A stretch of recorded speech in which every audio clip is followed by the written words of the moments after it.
Good morning, guys. I did have a request last night, and it's a very good request of showing how to operate the foot feed. Okay, on your modern day sewing machines, you just push down on the foot and it works because the whole thing is the pedal.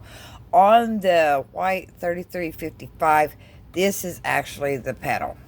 Okay, let's see. Hey, it's not working.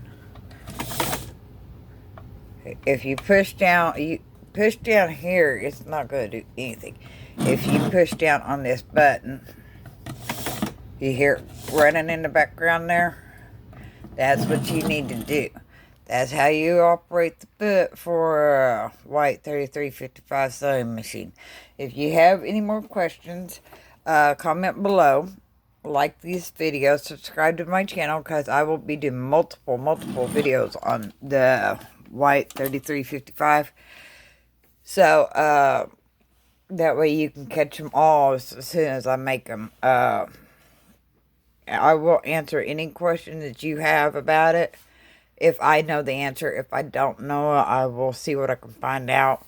I'll take it to the machine shop and see what I can find out because I got to go up there today anyway.